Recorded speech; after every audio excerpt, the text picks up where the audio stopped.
नमस्कार, the Qalandar post में आपका स्वागत है। आप देख रहे हैं हमारा खास प्रोग्राम मुकाबिल द कलंदर। आज हमारे साथ एक ऐसी शख्सियत है जो बड़े राजनीतिक ओहदों पर जो रहे हैं। अल्पसंख्यक आयोग राजस्थान के चेयरमैन एक बार नहीं बल्कि दो बार रहे हैं और इनका जो राजनीतिक कैरियर के अलावा जो इनका मानवीय जो इनका दृष्टिकोण है वो काबिल तारीफ है। ये इंसानियत की मूरत में समझिए बहुत अच्छे इंसान हैं। आज हमारे साथ हैं सरदार जसबीर सिंह जी। सरदार जी, आपका हमारे प्रोग्राम में बहुत बहुत स्वागत है। और आप राजस्थान के अल्पसंख्यक आयोग के 2 बार चेयरमैन रहे हैं। आपका व्यक्तित्व एक अलग ही हिसाब का है सर। आपने इंसानियत जो है वो कूट कूट कर भरी हुई है सर। राजनीति से इतर भी आपका एक व्यक्तित्व है सर। व्यक्तित्व के अलावा हम आपसे ये जानना चाह रहे हैं सर, देश आज़ादी का जो है अमृत महोत्सव इस समय मना रहा है सर, और वर्तमान में देश के सामने क्या चुनौतियां हैं और उसका क्या निजात है सर? देखिए, अभी हम आज़ादी का अमृत महोत्सव मना रहे हैं। 75 वर्ष हमारे मुल्क आज़ाद हुए होंगे। तो उस परिस्थितियों के अंदर हमारे को एक ऐसे भारत के निर्माण की प्रतिज्ञा करनी है, प्रतिबद्धता करनी है कि जब हम 2047 में इस देश की आज़ादी के 100 वर्ष पूरे करें, उस समय भारत प्रत्येक दृष्टि से, चाहे वो सामाजिक दृष्टि हो, चाहे आर्थिक दृष्टि हो, चाहे राजनीतिक दृष्टि हो, चाहे भौगोलिक दृष्टि हो, चाहे स्ट्रेटेजिक जियो पॉलिटिकल स्थिति हो, सबके अंदर भारत को दुनिया के अंदर विश्व गुरु बनना है। और ये जो चुनौती है हमारे सामने, उसके लिए हमारे सामने आज कई समस्याएं भी हैं। उन समस्याओं की तरफ ध्यान देना हमारे लिए बहुत आवश्यक है। पहला तो मैं समझता हूँ कि सबसे पहली जो आवश्यकता है, आपस के अंदर सद्भाव की। हम बाहरी चुनौतियों का, बाहरी दुश्मनों का एक ही सूरत में प्रभावशाली तरीके से मुकाबला कर सकेंगे जब भारत के 135 करोड़ लोग यहाँ पर रहने वाले एकजुट होंगे। हमारी उपासना पद्धति चाहे अलग हो, हमारी जाति मजहब चाहे अलग हो, हमारी बोलने की भाषा चाहे अलग हो, चाहे हम अलग अलग प्रदेशों के अंदर रहते हो, लेकिन हम भारत के नागरिक हैं, ये ध्यान हमारे जहन में हमेशा रहना चाहिए। और उस दृष्टि से मैं समझता हूँ कि सद्भाव युक्त एकजुटता हमारी पहली जरूरत है। दूसरा, शिक्षा।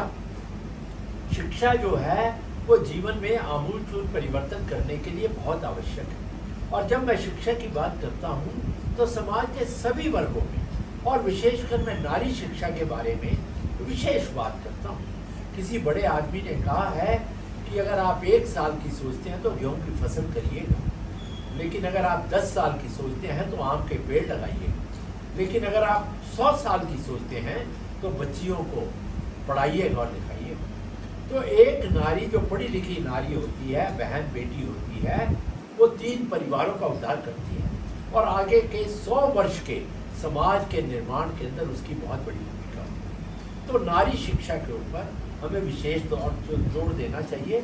और उसमें भी हमारे वो भाई बहन जो इस शिक्षा के, प्रगति के, तरक्की के रास्ते में पीछे छूट गए, जिनके ऊपर ईश्वर की अनुकंपा कम है, समाज उनकी तरफ ध्यान नहीं दे पाया है, ऐसे वर्गों को, चाहे वो हमारे दलित भाई बहन, चाहे हमारे मुस्लिम भाई बहन हो, चाहे और वर्गों में भाई बहन हो, चाहे सवर्णों के अंदर हमारे भाई बहन हो, बगैर किसी जाति और मजहब के भेदभाव के हमें उनमें शिक्षा का प्रचार और प्रसार जो है वो करना चाहिए। तीसरा जो है वो मुझे लगता है कि हमारे प्रत्येक देशवासी के अंदर, चाहे उसकी उपासना पद्धति कुछ है, चाहे उसकी पंथ कोई है, चाहे उसका मजहब कोई है, उसको इस बात का गर्व होना चाहिए कि वो भारत देश का वासी है। दुनिया के अंदर जितने देशों ने तरक्की की है, वहाँ पर राष्ट्र के प्रति प्रेम की भावना, राष्ट्रवाद की भावना वो बहुत मजबूत रही है।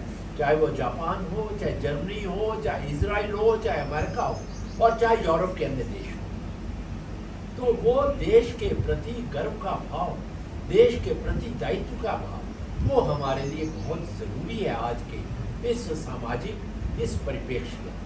तो कुछ ऐसे, चौथा एक और भी मुद्दा जो मुझे अभी ध्यान में आता है वो है जनसंख्या नियंत्रण। जनसंख्या दिवस पूरे देश में, पूरी दुनिया में आज मनाया जा रहा है। उस संदर्भ में भारत की आबादी जिस तरीके से पिछले 50 वर्षों के अंदर बहुत तेजी से बढ़ी, उससे हमारे संसाधन जो हैं उनके ऊपर प्रति व्यक्ति दबाव जो है वो बहुत बढ़ गया है। भारत से कम आबादी वाले 15-20% आबादी वाले देशों के पास भारत से 6 गुना, 7 गुना, 8 गुना, 10 गुना जमीन ज़्यादा है।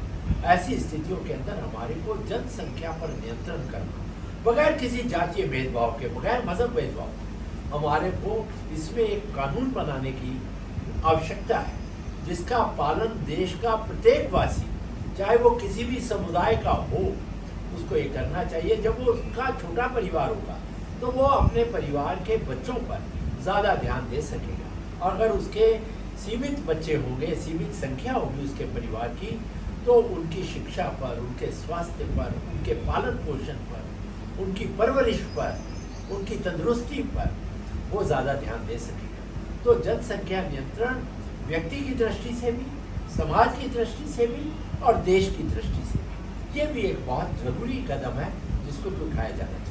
तो ऐसे अनेकों अनेक मुद्दे हैं जिनके ऊपर हमारे को काम करने की ज़रूरत है और हम भी उसमें अपना काम करें।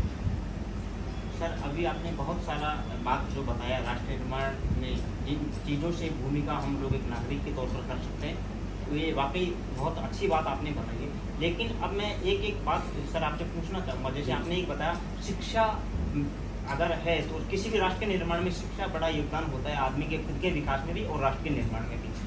आपने एक चीज़ बताया कि देश के प्रत्येक नागरिक को जो है राष्ट्र के ऊपर, राष्ट्रीय प्रतीकों के ऊपर उनको स्वाभिमान होना चाहिए, गर्व होना चाहिए और एक फक्र आदमी को होना चाहिए कि हम इस देश के वासी हैं। जी, ठीक है। तीसरा चीज़ आपने जो बताया सर, वो बताया जनसंख्या नियंत्रण से को हम लागू करके और जो है हमारे जो संसाधन हैं उनको एक लास्ट कड़ी तक अच्छे से पहुंचा सकते हैं और एक खुद समृद्ध होने के साथ ही राष्ट्र को समृद्धवान बनाने में भी जनसंख्या नियंत्रण की अहम भूमिका हो सकती है। लेकिन अगर हम इन तीनों ही चीज़ों पर बात करें तो देश में पिछले कुछ समय से बवाल मचा हुआ है।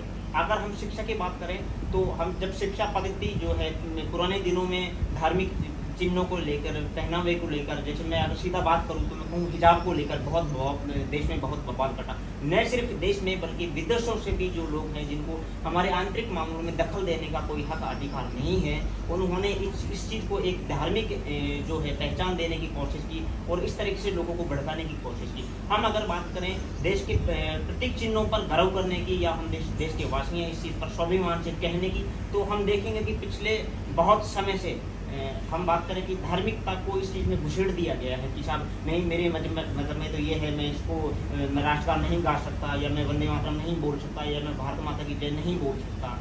ये चीज़ें भी देखने को मिली है। तीसरा, अगर हम चीज़ करें जनसंख्या नियंत्रण को लेकर के अगर बात करें तो जनसंख्या नियंत्रण को नहीं साहब, ये तो जो बच्चे जो लोग हैं मेरे, तो जिसके जितने भी हैं, नहीं साहब मेरे तो इतने हैं, लेकिन ये तो भगवान की देन है साहब, मैं इसमें क्या करूँ। ये लोग ये जो कहानियाँ हैं या ये जो बातें हैं, भले ही जो कह रहा है कि ये सब भगवान की देन है, वो उनकी 2 वक्त की रोटी उनको नहीं दे पा रहा हो, उनके तन पर कपड़ा नहीं हो, वो लोग उनकी परवरिश ठीक से नहीं कर पा रहे हैं और बड़े होने पर वो लोग भले ही आपराधिक गतिविधियों में शामिल होकर उसको क्राइम को बढ़ा रहे हों या फिर अपना दूसरी चीज़ों को समाज में एक दूषित वातावरण वो लोग पैदा कर रहे हैं।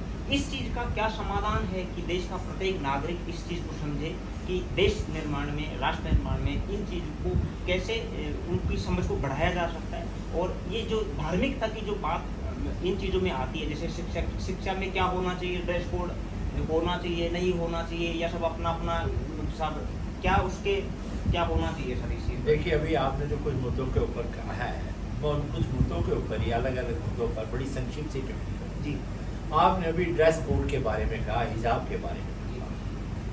देश के अंदर जो संस्थाएं, जैसे सर बच्चियाँ लोग जैसे हिजाब पहन के जा रही हैं, उनके जवाब में जैसे कुछ लोगों ने आपकी बात को समझ गया। जी, मेरा इसमें ये कहना है, मेरा ये विचार है कि आप शालीनता से रहें, मर्यादा से रहें। अगर आप अपने तन को ढककर रखना चाहते हैं तो रखें, कोई ऐतराज़ की बात नहीं, वो आप घर के अंदर आप कर सकते हैं। लेकिन अगर आप किसी संस्था में जाते हैं, आपको मैं छोटा सा उदाहरण दूंगा कि जो वकील है, किसी भी पेशे से, वकील के पेशे से जुड़ा हुआ किसी भी समुदाय का व्यक्ति है, वो चाहे हमारा भाई हो और चाहे बहन, जब वो अदालत में पेश होते हैं, अदालत में पैरवी करने के लिए जाते हैं, तो अदालत के ड्रेस कोड को उनको मानना पड़ता है। और ड्रेस कोड के अंदर चाहे गर्मी का मौसम हो, आप देखते हैं कि हमारे जो वकील भाई बहन हैं वो कोट भी पहनते हैं, पैंट भी पहनते हैं और उसी ड्रेस कोड के अंदर अदालत में पेश होते हैं। उसी तरीके से जो हमारे बच्चे हैं, छात्र हैं, चाहे वो किसी समुदाय का हो, चाहे वो सिख हो, ईसाई हो, जैन हो, बौद्ध हो, हिंदू हो, मुस्लिम हो, उसको ड्रेस के अंदर जाना होता है। चाहे वो स्कूल की ड्रेस हो, चाहे कॉलेज ने अगर कोई ड्रेस निर्धारित कर रखी है या विश्वविद्यालय ने को निर्धारण कर, तो इसमें जिद करना कि मेरा पहनावा ये है, मैं हिजाब लगाता हूँ या बुर्का पहनता हूँ, इसलिए मेरे को उसकी आज़ादी मिलेगी। आज़ादी, स्वतंत्रता का मतलब स्वच्छंदता नहीं है। कुछ लोग इस स्वतंत्रता को स्वच्छंदता समझ बैठे हैं, तो उसकी इजाजत नहीं दी जा सकती।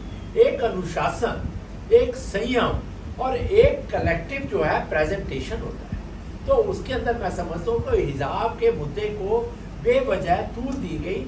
और कुछ लोग जो वेस्टेड इंटरेस्ट हैं वो चाहते हैं कि इस किस्म के भेदभाव, इस किस्म का विखंडन, इस किस्म का संघर्ष अलग अलग समूहों के अंदर हिंदू मुस्लिम के नाम पर बना रहे। तो ऐसी स्थिति के अंदर जो कट्टर तबका है, चाहे वो किसी भी धर्म समुदाय का हो, उनको इस बात पर पुनर्विचार करना चाहिए कि हमारे को अपनी उपासना पद्धति के अनुरूप काम करने की, उपासना करने की, मंदिर मस्जिद गुरुद्वारे चर्च में जाने की आज़ादी है, लेकिन एक कानून का शासन, एक संविधान का शासन इस देश के अंदर है। तो हमारे को ऐसी बातों को तूल देकर उन्माद को बढ़ाना, कानून की अवज्ञा करवाना, कानून की अवहेलना कराना, उससे हमारे को परहेज करना चाहिए। तो मैं समझता हूँ कि जो हिजाब का विवाद पिछले कुछ दिनों से उठाया गया वो बिल्कुल गलत था। स्कूलों में और कॉलेजों के अंदर जो भी उनके नियम बने हुए हैं वेशभूषा के, ड्रेस के, उनका पालन प्रत्येक समुदाय के विद्यार्थी हो, चाहे वो किसी भी समुदाय का हो, उसको उन नियमों का पालन करना चाहिए। राष्ट्रीय प्रतीक जो हैं, राष्ट्रीय प्रतीकों के प्रति गर्व का भाव, उनके प्रति सम्मान का भाव हमारे लिए बहुत जरूरी है। चाहे वो हमारा राष्ट्रगान हो, चाहे हमारा वो राष्ट्रगीत हो, चाहे हमारा वो राष्ट्रध्वज हो, इनके प्रति सम्मान दिखाना प्रत्येक नागरिक का फर्ज है, उसको गर्व होना चाहिए। इसलिए ये वंदे मातरम के ऊपर जो विवाद करना, भारत माता की जय के ऊपर विवाद करना, क्या जिस माँ ने हमें जन्म दिया है, इस्लाम ने तो हमारे को ये सिखाया कि माँ के पाँव के नीचे जन्नत है। तो वो भारत माता जो मातृभूमि, जिस मातृभूमि में हम जन्मे, जिस मातृभूमि ने हमें सब कुछ दिया, खाने को, पहनने को, चलने को, फिरने को, व्यवसाय करने को, अपने धन संपदा को कमाने में, जिस मातृभूमि ने हमारे को अपने आंचल की छाया दी है, उस भारत माँ की जय करने में हमारे को किसी किस्म का परहेज नहीं होना चाहिए और हमारे को किसी भी किस्म का कुतर्क इस पे नहीं करना चाहिए। जब राष्ट्रगान या राष्ट्रगीत बजे तो उस समय खड़े होकर उसे सम्मान देना ये बहुत बड़ी जरूरत है। कई लोग कहते हैं कि साहब राष्ट्रगान के समय हम खड़े क्यों हों, इसकी क्या जरूरत है? मैं उनसे पूछ सकता हूँ कि फिर उनकी भी क्या जरूरत है? अगर वो भी नहीं होंगे तो ये संसार तो, ये देश तो भी चलेगा। तो मैंने जैसा पहले कहा, स्वतंत्रता को स्वतंत्रता मत मानिए। जहाँ पर आप अपने मौलिक अधिकारों की चिंता करते हो, वहाँ पर आपको अपने मौलिक कर्तव्यों का भी पालन करने की सजगता आपके अंदर होनी चाहिए। तो राष्ट्रीय प्रतीकों के प्रति पूरा सम्मान हमें सदा सदैव दिखाना चाहिए और हमें अपने बच्चों को भी सिखाना चाहिए। हमारे माता पिता ने, हमारे गुरुओं ने हमें सिखाया था। आज भी जब मैं कोई कार्यक्रम भी देख रहा होता हूँ टीवी के ऊपर, अगर भोजन भी कर रहा हूँ और कार्यक्रम देख रहा हूँ, जैसे ही उस पर राष्ट्रगान बजता है तो किसी को कहने की कोई ज़रूरत नहीं होती। हम सब कुछ अपना बीच में छोड़कर खड़े हो जाते हैं सम्मान पूर्वक कि हमारा राष्ट्रगान हो। आपने मेरे इस कक्ष में भी देखा होगा कि मैंने वंदे मातरम और जनगण मन, हमारा राष्ट्रगीत और राष्ट्रगान, उसको पूरे सम्मान के साथ लिखित तौर पर रखकर यहाँ पर फ्रेम करके रखा हुआ है, जिसका कि हमें सम्मान करना हमारा फर्ज है। तो इन प्रतीकों का सम्मान करना ये हमारा बहुत मौलिक कर्तव्य है, जिसका पालन हमें बगैर किसी धर्म मजहब की सोच के, चाहे मैं हिंदू हूँ, चाहे मुस्लिम हूँ, चाहे सिख हूँ, चाहे ईसाई हूँ, चाहे जैन हूँ, चाहे बौद्ध हूँ, राष्ट्रीय प्रतीकों के प्रति गर्व का भाव और सम्मान का भाव प्रत्येक नागरिक के अंदर होना चाहिए। सर, देश संविधान से चल रहा है और संविधान से ही चलना चाहिए, और संविधान देश के प्रत्येक नागरिक को समानता का अधिकार देता है, फिर चाहे वो कोई भी क्षेत्र हो। सरकार लंबे समय से समान नागरिक संहिता बिल लाना चाह रही है, इसको लेकर आप क्या कहते हैं? देखिए, समान नागरिक संहिता मैं समझता हूँ कि देश के लिए बहुत जरूरी है। एक ध्वज, एक निशान, एक कानून, ये हमारे लिए बहुत जरूरी है। जब हमारी उपासना पद्धति कोई हो, देश के संविधान के जो मौलिक अधिकारों का चैप्टर है फंडामेंटल राइट का, वो हमारे को उपासना करने का, अपनी बात को कहने का, समानता का, अपने धर्म स्थानों की रक्षा का, अपने धर्म के प्रचार का, उपासना पद्धति का, ये सारे अधिकार हमारे को दे रखे हैं। लेकिन इन अधिकारों को देने के साथ साथ हमारे दायित्व भी हैं। इसलिए हमारे को इस देश में जहाँ पर अलग अलग भाषाएं हैं, अलग अलग मज़हब हैं, अलग अलग जातियाँ हैं, अलग अलग प्रदेश हैं, अलग अलग लिपियाँ हैं, ऐसे देश के अंदर कानून देश में संपत्ति के बारे में, अधिकारों के बारे में समान आचार संहिता, समान जो है कानून बनना, यूनिफॉर्म सिविल कोड बहुत जरूरी है। अभी आपने देखा, इस सरकार ने कुछ समय पहले हमारी मुस्लिम बहनों को ट्रिपल तलाक के विरुद्ध जो अधिकार दिया है, वो सराहनीय कदम था केंद्र सरकार ने। हमारी मुस्लिम बहनों के खिलाफ अत्याचार हो और हम सहते रहे, ये बहुत गलत है। हमारे को धार्मिक होना ठीक है, लेकिन धर्मांध होना बिल्कुल ठीक नहीं है। देश के अंदर समान नागरिक संहिता, समान नागरिक कानून बनना चाहिए, इसकी बहुत बड़ी ज़रूरत है। मैं समझता हूँ कि केंद्र की सरकार को इस संबंध में पहल लेनी चाहिए और सारी राज्य सरकारों से भी मिलकर। ये एक ऐसा विषय है जिस पर सर्वसम्मति बनाई जानी चाहिए और देश के अंदर समान नागरिक कानून बनाया जाना चाहिए। सर, संविधान देश के प्रत्येक नागरिक को समानता का अधिकार देता है। देश के 2 बार प्रधानमंत्री रहे सरदार मनमोहन सिंह जी कहते हैं कि देश के संसाधनों पर पहला हक अल्पसंख्यकों का है, लेकिन राजस्थान राज्य अल्पसंख्यक आयोग के 2 बार चेयरमैन रहे सरदार जसवीर सिंह जी इस बाबत क्या सोचते हैं? देखिए, मैं समझता हूँ कि हमारे को इस किस्म के वर्गीकरण नहीं करने चाहिए। आज एक प्रधानमंत्री जी या कोई भी राजनेता ये कहे कि देश के संसाधनों पर एक विशेष वर्ग का अधिकार है, मैं समझता हूँ ऐसी बात है। भारत देश के तमाम संसाधनों पर 135 करोड़ देशवासियों का समान अधिकार, मैं ये कहूँगा। और हमारे जो भाई बहन इस तरक्की की, प्रगति की दौड़ में पीछे रह गए, उनकी तरफ ध्यान देना, चाहे वो किसी वर्ग के हो, चाहे वो हमारे दलित भाई बहन हो, चाहे हमारे वंचित भाई बहन हो, चाहे हमारा नारी वर्ग हो, चाहे हमारे सवर्ण भाई बहन हो। हम ऐसे बहुत से हमारे को मालूम है देशवासी हैं, चाहे वो ब्राह्मण जाति में जन्मे हों, चाहे वो राजपूत समाज में जन्मे हों, लेकिन आर्थिक तौर से बहुत पिछड़े। तो उनको तरक्की में आगे लेकर आना, ये हमारे देश का, हमारी देश की सरकारों का दायित्व है। इसलिए मैंने जैसा पहले कहा, देश के संसाधनों पर 135 करोड़ देशवासियों का समान अधिकार है। और हमारे वो भाई बहन जो इस प्रगति की दौड़ के अंदर, तरक्की की इस दौड़ के अंदर पीछे रह गए हैं, चाहे वो किसी वर्ग के हों, चाहे वो सवर्ण जातियों के हों, चाहे दलित हों, चाहे किसी भी वर्ग के हों, चाहे वो बहुसंख्यक वर्ग के हों, चाहे अल्पसंख्यक वर्ग के हों, जो पीछे रह गए हैं, उनकी तरफ ध्यान देना हमारी बहुत बड़ी ज़रूरत है।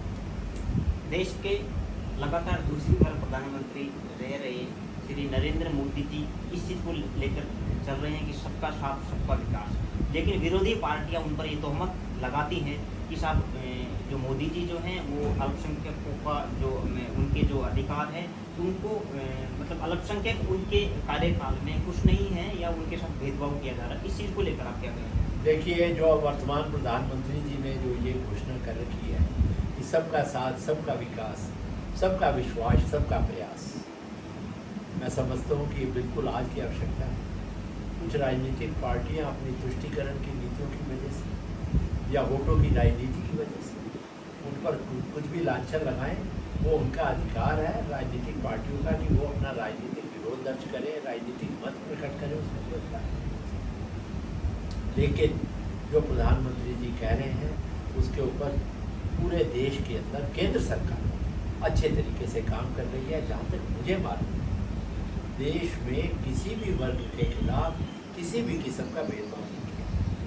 कि मैं अभी कुछ ही दिन पहले OTS के अंदर हमारे माइनॉरिटी के ऑफिसर्स नियुक्त हुए हैं, उन अधिकारियों जो बने अधिकारी, उनको मैं उनकी वर्कशॉप अटेंड करने गया था। वहाँ पर भी मैंने उनको यही बताया कि सरकार के स्तर पर, चाहे वो राज्य सरकार हो चाहे केंद्र सरकार हो, किसी किस्म का भेदभाव किसी के प्रति नहीं। तो हमारा सबका दायित्व है कि सारी योजनाओं का, सरकारी योजनाओं का लाभ अधिक से अधिक समाज के सभी वर्गों को, चाहे वो बहुसंख्यक वर्गों के हो और चाहे अल्पसंख्यक वर्गों के भी हैं, अल्पसंख्यक वर्गों को भी, ना केवल अल्पसंख्यकों की योजनाओं का लाभ उठाना चाहिए, लेकिन सरकारों ने जो सबके लिए योजनाएं बना रखी हैं उनका लाभ भी उठाना चाहिए। और उसके लिए मैं समझता हूँ कि इन योजनाओं के प्रति जनता के अंदर जागरूकता पैदा करने की, अवेयरनेस पैदा करने की ज़्यादा बड़ी ज़रूरत है।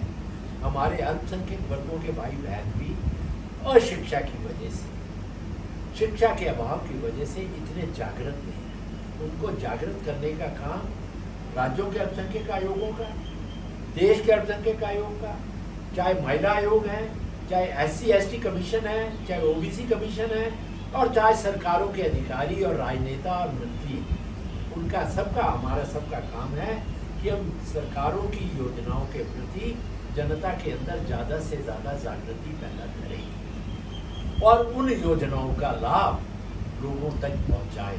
ये हमारा दायित्व है। उस काम के अंदर हमारे को लगा रहना चाहिए। और मैं इस आरोप का खंडन करता हूँ कि किसी भी योजना के प्रति जनता के अंदर किसी भी किस्म का भेदभाव किया जाता है। मैं समझता हूँ ये हमारे शासन और प्रशासन के ऊपर उंगली उठाने का काम होगा। सरकारों के जितने बड़े अधिकारी हैं, चाहे वो स्टेट सर्विसेज के RS अधिकारी हों, चाहे केंद्र के IAS अधिकारी हों, और चाहे मंत्री हों और चाहे केंद्र के मंत्री हों, बगैर किसी भेदभाव के इन योजनाओं को लागू करने के लिए प्रतिबद्ध है और हमारे को इन योजनाओं को लागू करने के काम को करना चाहिए। सर, आपने अभिव्यक्ति की स्वतंत्रता पर बहुत विस्तार से बताया है। अभी पिछले कुछ दिनों पहले घटना घटित हुई है जो पैगंबर मोहम्मद साहब पर एक टिप्पणी नुपुर शर्मा ने की थी, उसको लेकर उदयपुर के कन्हैया लाल जो थे उनकी गर्दन धड़ से अलग कर दी गई है। तो कहाँ ये कानून का शासन है, कहाँ संविधान से देश चल रहा है सर? एक अभिव्यक्ति की स्वतंत्रता के नाम पर एक व्यक्ति की जो गर्दन है वो धड़ से अलग कर दी जाती है। इस चीज़ को लेकर सर आप क्या कहेंगे? हम जो उदयपुर में घटना हुई, कन्हैया लाल जी की जो हत्या हुई, नृशंस हत्या हुई, उसकी हमने पुरजोर शब्दों के अंदर निंदा की और आज भी हम इसकी निंदा करते हैं। जो ये तालिबानी सोच, ये आतंकवादी सोच, ये जिहादी सोच, ये नृशंस हत्याएं करने की सोच, इसका हमारे को कड़े रूप से मुकाबला करना है। और मैं राज्य सरकार से और हमारी न्याय व्यवस्था से ये अपील करूंगा कि जिन लोगों ने इस हत्या को अंजाम दिया कन्हैया लाल के, उनके खिलाफ कठोरतम से कठोरतम कार्रवाई और जल्द से जल्द फास्ट ट्रैक कोर्ट के अंदर उन लोगों पर मुकदमा चलाया जाए और उनको तत्काल जो है फांसी की सजा दी जाए, जिससे कि आगे कोई भी इस किस्म का नृशंस कार्य करने का दुस्साहस इस देश में नहीं कर सके। हम सबको मिलकर इस किस्म की तालिबानी सोच का, जिहादी सोच का, आतंकवादी सोच का एकजुट होकर मुकाबला करना चाहिए और सभी समाज के वर्गों को, चाहे वो हिंदू समाज के लोग हों, चाहे मुस्लिम समाज के लोग हों, चाहे सिख समाज के लोग हों, हम सबको एक ही स्वर के अंदर उदयपुर में हुई घटना की कड़े शब्दों में निंदा करनी चाहिए और वहां पर इस हत्या को अंजाम देने वालों को कड़ी से कड़ी सजा जल्दी से जल्दी दिलाने के काम की बात और दबाव राज्य सरकार पर और यहाँ की न्याय व्यवस्था पर डालना चाहिए। सर, लेकिन अगर हम बात करें न्याय की रक्षक के तौर पर, तो जो न्यायपालिका होती है वो सर संविधान की रक्षक है, न्याय की रक्षक है, लेकिन न्यायपालिका खुद टिप्पणी कर रही है। देश के सुप्रीम कोर्ट के जजेस इस पर टिप्पणी किए हैं कि साहब उन्होंने नुपुर शर्मा को इकलौता जिम्मेदार ठहरा दिया है। एक तरीके से अगर हम कहें तो प्रत्यक्ष या अप्रत्यक्ष रूप से सुप्रीम कोर्ट ने सरेआम कहा है कि साहब उदयपुर वाली घटना के लिए नुपुर शर्मा जिम्मेदार है। इसको लेकर सर हम क्या कहें? मैं देखिए कि इस मामले में क्योंकि सुप्रीम कोर्ट के माननीय न्यायाधीशों ने टिप्पणी करी है, तो उस टिप्पणी पर कोई टिप्पणी करना मैं समझूंगा कि उचित नहीं होगा। लेकिन मैं समझता हूँ कि देश के प्रत्येक नागरिक और तो चाहे जितने भी हमारे स्तंभ हैं, न्यायपालिका उसमें बहुत महत्वपूर्ण स्तंभ है, और इसमें हमारे को सबको ही अपने शब्दों के ऊपर, अपनी वाणी के ऊपर संयम रखने की जरूरत है। चाहे वो न्यायपालिकाओं के न्यायाधीश हों, चाहे मीडिया के स्पोक्स पर्सन हों, चाहे पार्टियों के स्पोक्स पर्सन हों, और चाहे पब्लिक फील्ड में हमारे जैसे काम करने वाले कोई भी व्यक्ति, हमारे को वो शब्दों का कहते आए हैं कि जिस तरीके से देशों की एलओसी होती है, उसी तरीके से शब्दों की भी एलओसी होती है, लाइन ऑफ कंट्रोल। तो हमारे को शब्दों के उपयोग में संयम अपना प्रदर्शित करना चाहिए। लोक भावना का आदर करना, ये हम सभी लोगों का, सभी वर्गों के लोगों का है। जब भी हम बोलें, चाहे पब्लिक प्लेटफॉर्म्स पर बोलें, चाहे टीवी के स्टूडियोज़ में बोलें, चाहे प्रेस के सम्मुख बोलें, और चाहे समाज के सम्मुख बोलें, हमारे को अपनी वाणी पर संयम रखना चाहिए। ये उपदेश हमारे को श्री कृष्ण ने भी दिया था, और हमारे देश के तमाम जो धार्मिक हमारे जो अगुआ हुए हैं, अग्रणी हुए हैं, उन्होंने भी हमारे को ये संदेश दिया और हमें कहा कि आचरण के अंदर और वाणी के अंदर ये संयम जो है बहुत आवश्यक होता है। समाज के सभी वर्गों का, चाहे किसी जाति समुदाय से हो, किसी राजनीतिक पार्टी से, और किसी भी संस्था के अंदर काम कर रहे हो, हमारे को शब्दों का संयम रखना बहुत आवश्यक है, जिससे कि देश के अंदर सद्भाव का और एकजुटता का वातावरण जो है वो कायम दायम रह सके, और जो हमारी मुख्य चुनौतियां हैं, मुख्य समस्याएं हैं, हम उनका मुकाबला कर कर इस देश को उस वैभव तक पहुंचा सके जिस वैभव पर पहुंचने का अधिकारी हमारा देश है। सर, भारत सदैव ही एक अमन चैन की भूमि रही है, सब ऋषि मुनियों का देश रहा, और हमारे धर्मगुरु चाहे किसी भी धर्म संप्रदाय पंथ के, इन्होंने देश के निर्माण में सर बहुत बड़ी भूमिका अदा की है। सर, हम एक बार जो देश का जो विभाजित जो हुआ उसका दर्द हम लोग अभी तक झेल चुके हैं, और अभी हम जी अभी भी झेल रहे हैं। हम किस दिशा में सर जा रहे हैं, और देश के निर्माण में सभी जाति, सभी पंथ, सभी धर्मों का क्या योगदान हो कि हम वापिस से उस देहरी पर नहीं पहुँचे जिस दर्द को हम जिस चीज़ से हम गुजर रहे हैं, उस दर्द को जो वो है वो घाव फिर से हमारे हरे नहीं हो, और हम राष्ट्र निर्माण की भूमिका निभाएं। क्या आप अपनी तरफ से संदेश देना चाहिए? देखिए, मैं यही कहना चाहूँगा कि 1947 के अंदर देश ने विभाजन की त्रासदी से लाखों लोग मारे गए उस विभाजन के समय में, और 2 करोड़ से ज़्यादा लोग, जनसंख्या इधर से उधर बेघर हो गई थी। तो वैसी त्रासदी ये देश, इस देश में दोबारा नहीं हो,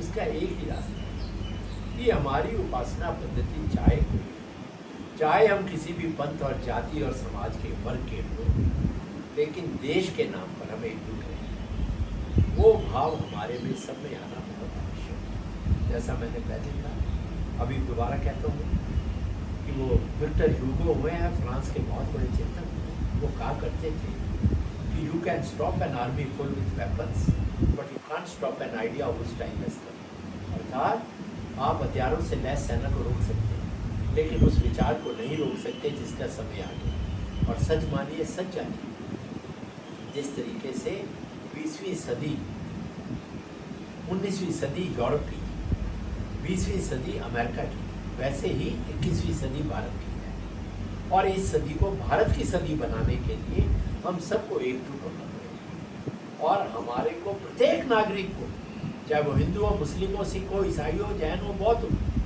सवर्ण हो, दलित हो, बहुसंख्यक हो, अल्पसंख्यक हो, उन सबको इस भारत के निर्माण का जो यज्ञ चल रहा है, जो हवन चल रहा है, इसके अंदर प्रत्येक भारतवासी को अपनी क्षमता और सक्षमता के अनुकूल अपनी आहुति डालनी पड़ेगी। उसके लिए हम तैयार हों, जिससे मैंने पहले जैसा कहा, 2047 में हम जब 100 वर्ष पूरे करें अपनी आज़ादी के, तो एक प्रफुल्लित भारत, एक विकसित भारत, एक सद्भाव युक्त भारत, एक भेदभाव मुक्त भारत का निर्माण करने में हम सफल हों। इन चुनौतियों का सामना हम सफलतापूर्वक तभी करेंगे जब देश के अंदर सद्भाव का वातावरण होगा। उस सद्भाव के वातावरण में हम सभी को प्रयास करना है और देश की तरक्की के अंदर, देश के विकास के अंदर अपना अंशदान देना है। हमारे सभी मित्रों, जो आप लोग हमारी इस बातचीत को सुन रहे हैं, देश के 2 बार लगातार प्रधानमंत्री रहे सरदार मनमोहन सिंह जी कहते थे कि देश के संसाधनों पर अल्पसंख्यकों का हक होना चाहिए। देश के लगातार दूसरी बार प्रधानमंत्री रह रहे नरेंद्र मोदी जी कहते हैं सबका विकास, सबका साथ, सबका विकास, सबका विश्वास। और 2 बार राजस्थान अल्पसंख्यक आयोग के चेयरमैन रहे सरदार जसवीर सिंह जी कहते हैं कि देश में किसी के साथ कोई भेदभाव नहीं है और देश में अगर हम लोग सभी मिलकर, सभी संप्रदायों के लोग मिलकर हम काम करें, देश के प्रतीकों पर हम लोग गर्व करें, तो निश्चित तौर पर हमारा जो देश है वो दुनिया में अग्रणी भूमिका में रहेगा और हमारा जो डंका है वो चौमुखी रहेगा, इसमें कोई दो राय नहीं है। सरदार जी, आपने बहुत अच्छी हमारे दर्शकों को बताई है और निश्चित तौर पर अगर आपकी कही बातों को हमारा देश का प्रत्येक नागरिक अमल में लाएगा तो ये तय है कि हम भारत फिर से, भारत विश्वगुरु था, विश्वगुरु अब बनने से कोई रोक नहीं सकता। आपका हमारे प्रोग्राम में और जुड़ने के लिए और हमें समय देने के लिए आपका तहे दिल से बहुत बहुत शुक्रिया। बहुत बहुत धन्यवाद आपका, बहुत बहुत धन्यवाद विनोद जी। ईश्वर आप पर अपार कृपा रखे और आप इस राष्ट्र निर्माण के कार्य में ऐसे ही लगे। शुक्रिया, थैंक यू।